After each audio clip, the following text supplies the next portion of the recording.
Well, I appreciate the opportunity to talk to everybody about energy. It's an important subject. All of us, Joe was telling me earlier tonight that he opened up his bill and it was electric bill was $400.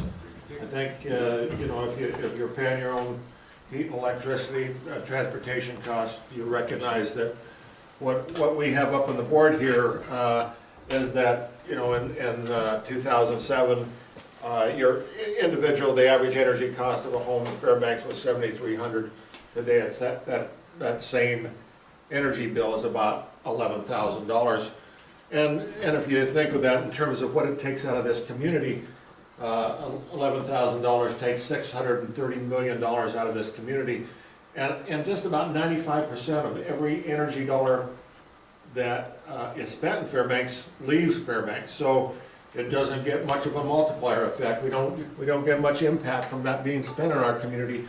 All we get is less disposable income, and I'm sure all of you feel it because I don't know about you, but I know my wages have not gone up 50% since 2007, and so this is a kind of an informal presentation, and what I would like to do tonight is kind of talk about energy, talk about some solutions.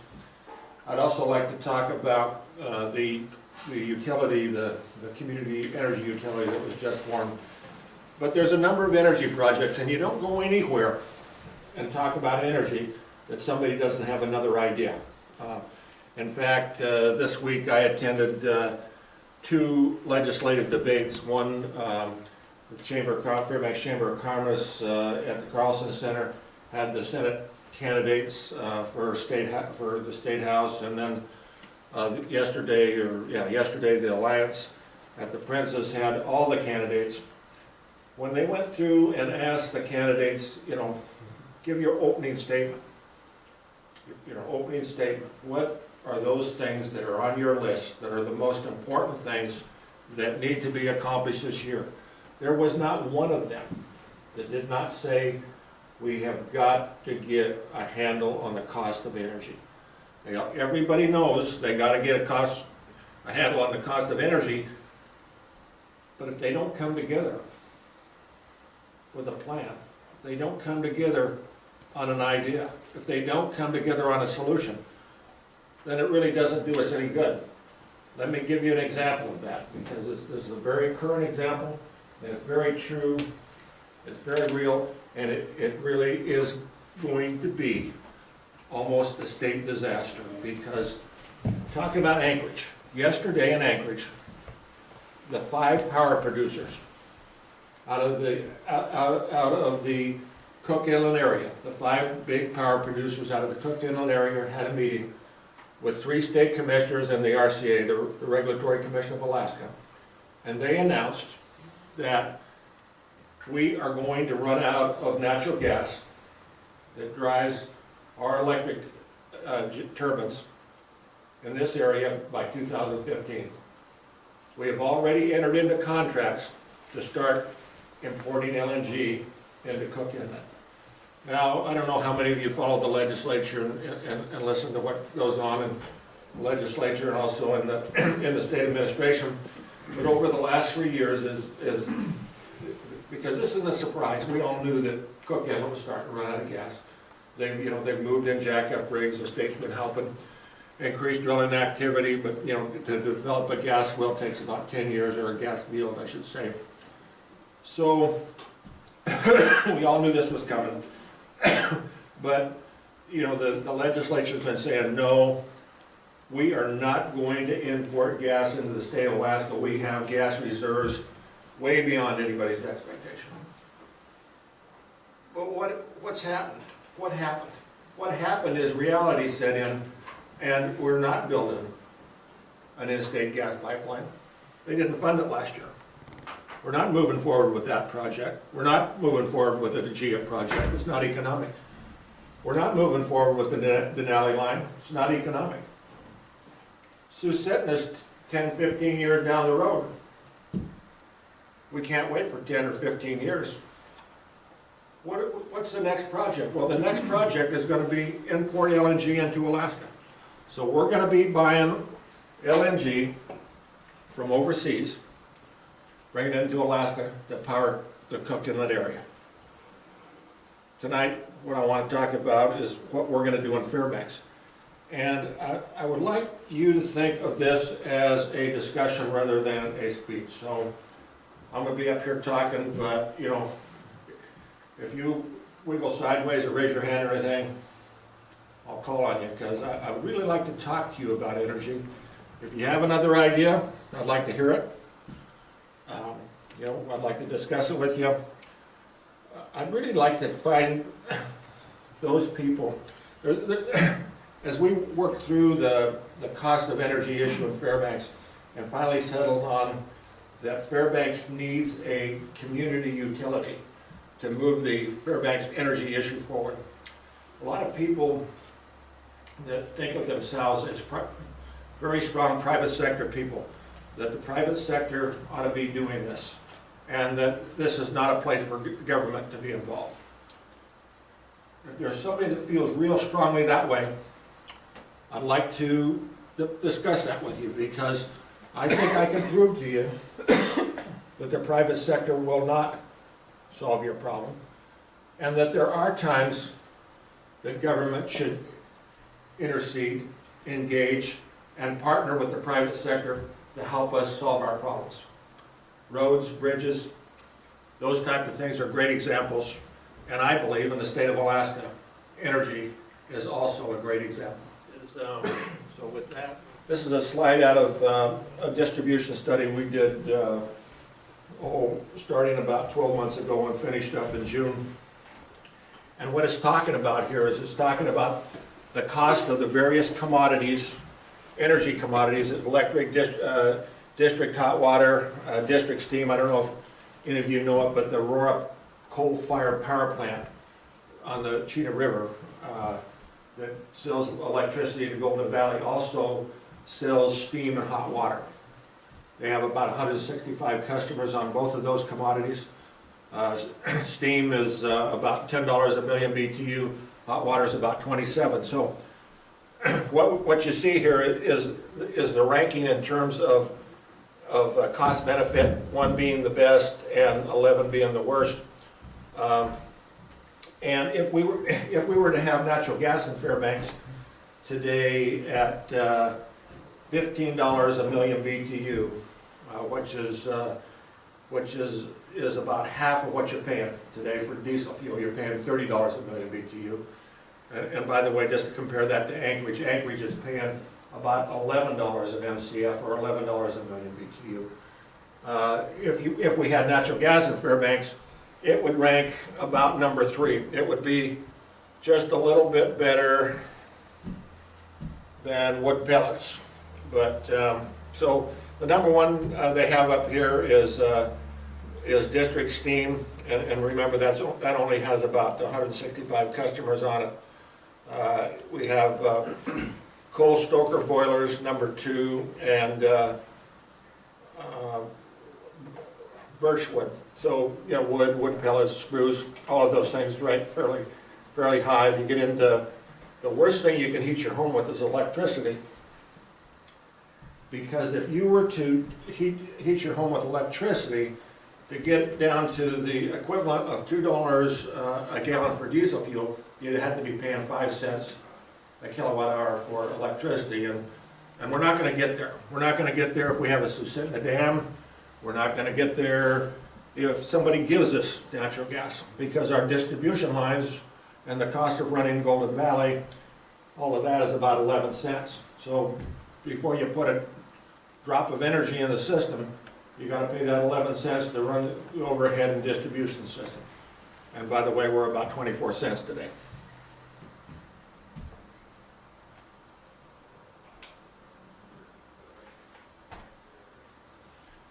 This is just a graph showing what home heating fuel has done in Fairbanks since 2005, 2011, 2005, about $3.80, probably closer to $4, although the price of crude is going down, so maybe we'll get a break.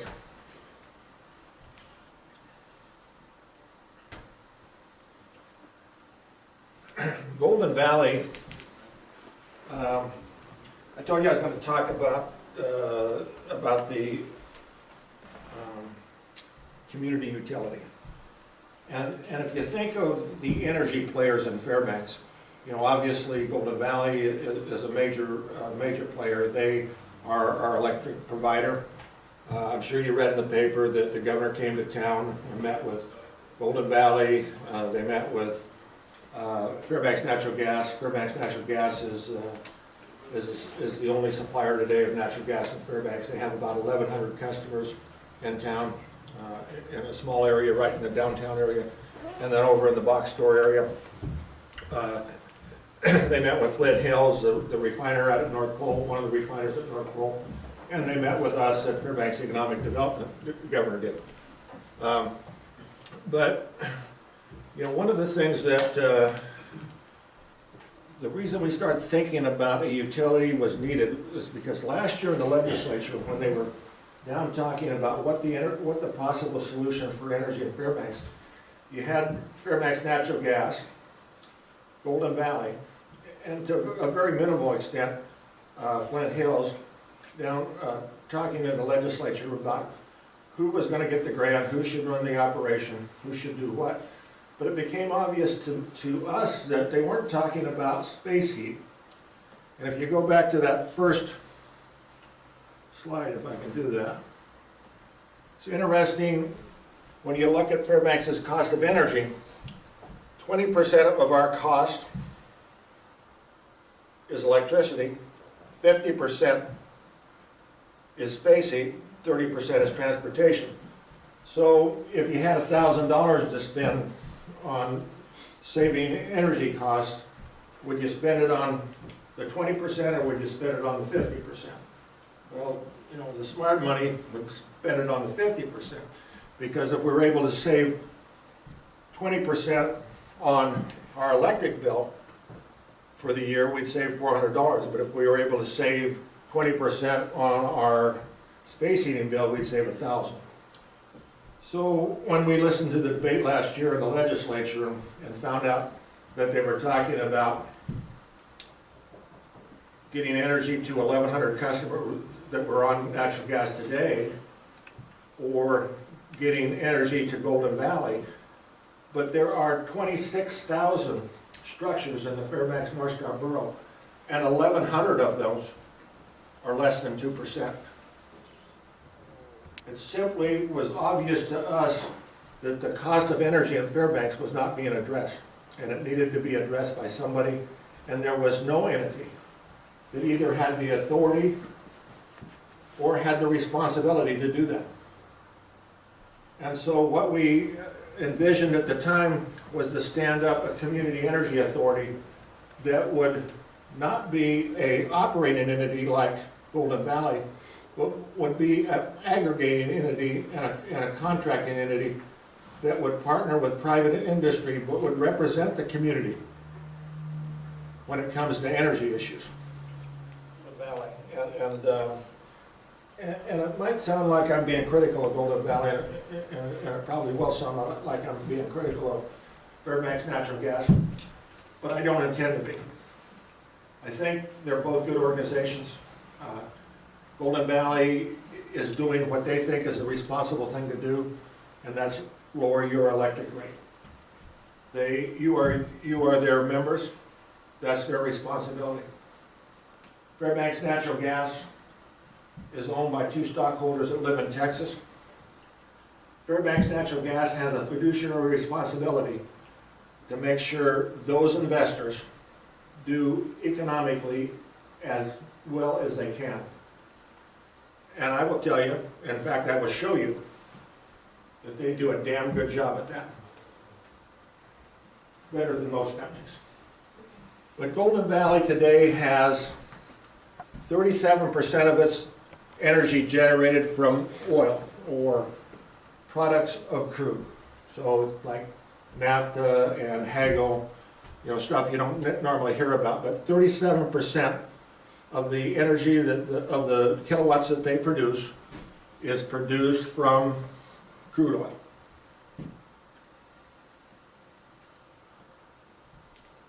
But 60% of their cost is from crude oil. So you can understand why they want to change this crude oil to natural gas. Because just like our goal in the community to cut our energy cost in half, their goal is to cut that 60% cost in half. But let me tell you, that would lower their electric rate by 20%. So instead of paying $24 a kilowatt hour, 24 cents a kilowatt hour, you'd be paying about, what, 16 cents a kilowatt hour? Or you'd save $400 a year.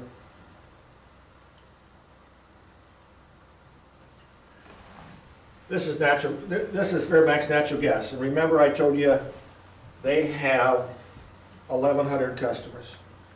And they also have what's called a certificate, an area of convenience and necessity. They have a certificated area, it's right in the middle of Fairbanks, where they have a certificate to serve from the Regulatory Commission of Alaska. That is, in effect, a monopoly to serve that area. And because they have a monopoly to serve that area, they have an obligation to serve that area. That comes with the state's granting you a monopoly, you have an obligation to serve. Fairbanks Natural Gas will tell you, well, we don't serve that area entirely. There's 9,000 people in that area, by the way. We don't serve that area totally because we don't have the gas. But we do have the gas to serve 1,100 of them. So we serve 1,100 of them. So here's what we do. This, I didn't make this up. This is out of their filing with the RCA. This is, that up there says Fairbanks Natural Gas, and it's their, the date on that is December 2011. This is a report they filed in 2011 to the Regulatory Commission of Alaska. This line here says that they sold in 2011 841,000 MCF of gas. Okay? 841,000 MCF of gas. This is the same report, just a different page. This says in 2011 we made $4,795,000 net profit. That's what we made, our company, Fairbanks Natural Gas, made in 2011. That, by the way, is $5.71 profit for every MCF of gas they sold. I will tell you, that's predatory. That is predatory. But why can they do it? The reason that they can do it is because the cost of energy in Fairbanks is tied to the price of crude. And even though Fairbanks Natural Gas has a certificate to serve an area, and typically they would be not only regulated and obligated to serve, but they also would be price regulated and only allowed a 12% rate of return, they are not price regulated. $5.71 for every MCF of gas they sell. Their average sale of natural gas is $21. $21 an MCF, that's their average sale price. So if they were making a regulated rate of return, they'd be making about $1 an MCF, or almost $5 less. And if it was $5 less, we'd be paying 16 cents an MCF for natural gas. We wouldn't need that utility. We wouldn't need that utility. But today we need it. Oops. This is a map that was developed when we did the distribution study that was finished up in June. The white is Fairbanks Natural Gas's regulated area or certificated area. The red is what we consider the high-density area. The orange is medium dense, and then the rest of the North Star Borough is sparsely populated, and we do not believe at this time can be served by pipe distributed natural gas. That this area has about 9,000 people in it. This total area, structures I should say, this total area has 28,000. We believe we can get piped natural gas to the entire Fairbanks North Star Borough, except for that sparsely populated area, or about 26,000 structures for $15 a million BTU. Really, you know, from my perspective, and I was born here in Fairbanks, the resources that we were given to build the state, the job that we were given 50 years ago to build this state, we have done a damn poor job at. We haven't done. It's not just oil and natural gas that we were given. And really, you think about this, and I've been in this job 6 years now, and I've had a long time to think about how do you build an economy. You don't build an economy by making your state government rich. You build an economy by putting dollars in people's hands, by putting opportunity in front of people. Make your population successful, and you will have a successful economy. You have never, I defy you to pick up one article, one publication that says, well, the state of Alaska is doing well because its government has lots of money. That's nonsense, but that's what we're focused on. So, to answer your question, Gary, we started working on a project we call Energy for All Alaska. And the premise of our thinking is those resources we were given as a state aren't just in the rail belt. They're not just on the North Slope. They're all around us. There is 570,000 square miles of Alaska.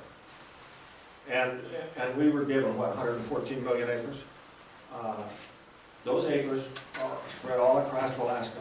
And there are timber resources, fishery resources, there are mineral resources, and all of those should be, and can be, opportunities for people, jobs, places to invest your money. But 50 years ago, places like Donlin Creek were known. They could have mined it 50 years ago. The cost of energy prohibited it. And the cost of energy today prohibits it. There are not people working at Donlin Creek today because it's too expensive to operate. Can we solve it? So, to get back to the Energy for All Alaska, what we proposed was that we take money out of the earnings reserve, we build an in-state pipeline. We don't charge any tariff on it. We just put $7 billion and we build that line. The tariff that we charge on it goes into a fund that we call the Alaska Energy Distribution Fund. And we create 7 strategic energy hubs around Alaska, and we picked them kind of from my past knowledge of Alaska. I used to be in the aviation business. North Slope, Kotzebue, Nome, Bethel, Fairbanks, Anchorage, and Tidewater. And we deliver energy. It doesn't have to be natural gas, it doesn't have to be the same commodity. But we deliver energy using that energy distribution fund to those locations at the same dollar amount per million BTU. And what we create is jobs, and we create opportunity. And we do it for people. We do it for Alaskans. We build our state. That's what I do. Other things too. Well, back to the 7, 15, and 25-year outlook on things, I expected the answer that you gave. I was hoping that there would be solar and wind power in there someplace, at least on the fledgling areas. But again, back to the ADIQ, I think I think everybody, if they could step back a step or two, would look at this and bingo, just what you've said. Why are we not doing it? I don't know. What, Is the IQ not, I mean, the I don't legislature? know. What do we lack? Well, I mean, well, you guys are the future of Alaska. There's not anything that I'm gonna do that's gonna change my economic future. But it might impact yours. You guys are the future. What have you done about it? Did anybody get up and testify in favor or even against the energy authority, the energy utility? What are we gonna do? You know what I see? When I was a kid, and I'll say your age, Fairbanks was a lot more successful than it is today. My dad, and his buddies, there were a lot more people with wealth on a percentage basis in Fairbanks then than there is now. In the 1970s, we hit a well in North Slope where we started transporting it through the Trans-Alaska Pipeline. Ted Stevens came along and brought us millions and millions of dollars of federal money, and we are complacent.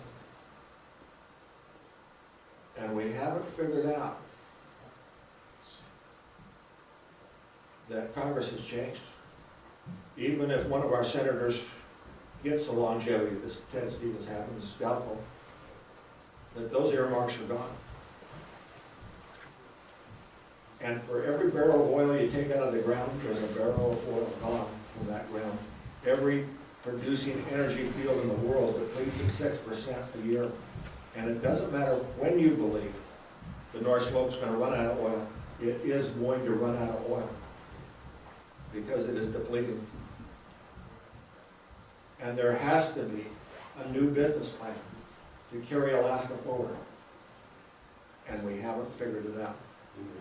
It's interesting you talk about earmarks, like when, unfortunately, Uncle Ted didn't buy us to send a dam or all these other things, like, we always relied on the federal earmarks. Like, too bad we haven't done the state earmarks. I mean, it's exactly what you're talking about, all these things, like investing.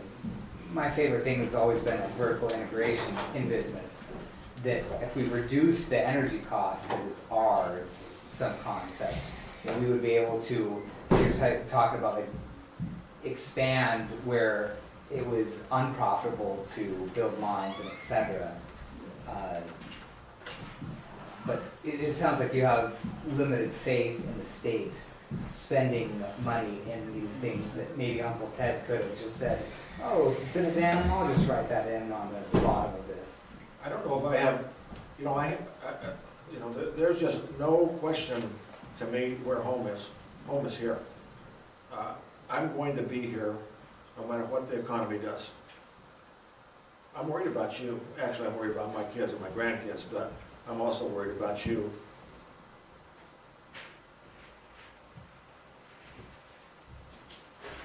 I'm willing to fight for it, but I can't fight for it without you. There's nothing I'm going to do that's going to change my economic future.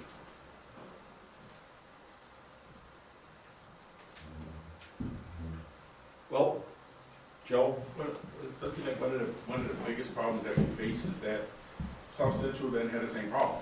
Until South Central has the problem that we face, we don't have an energy solution. Because ultimately, the most legislators are sitting in South Central Alaska. So until they run out of LNG, or they figure out, until their prices start rising with everybody else's, you don't have a statewide solution. You have a piecemeal solution. So, Where are the leaders? Where are the people that have a vision of how to grow a state? Where are those people that would step forward and say, just like I did, that the resources that we were given to grow this state are everywhere? You can't, I never thought in my lifetime I would see rural Alaska start to fade.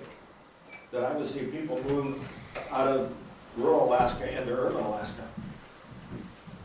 Why would that happen? there are resources that we don't even know about in rural Alaska. There are opportunities that we don't know about. But if you can't make a living, if you can't support your family, if you can't pay for your heating fuel, you can't live there. We gotta change that. I'm just saying, unfortunately, until, talk about favoring natural gas, like, if the price was high enough, they would build the gas pipeline themselves and expand as much as they wanted to. As you're talking about, if the private sector would do it versus the state, I mean, if the state could afford to help out a little bit before it came to those levels, then we would benefit, which is your point of us talking to our legislators of, hey. Running for the legislature, yeah, absolutely. Absolutely, I don't know if this is true. Derek spent some time down there. They usually throw me out of jail when I go down there. But I was told that only 6% of the legislature has a college degree. And not that you need a college degree to be smart, but come on. Why would we send people down there that need jobs? If you go to Juneau to run a state and you need the job, you're the wrong person to be there. Well, I shouldn't be lecturing you guys. You're all, I'm sure, doing a good job, but it's important. It's your future. It's your children's future. So, like I said, I'm willing to fight for it, but I need your help. Thanks again.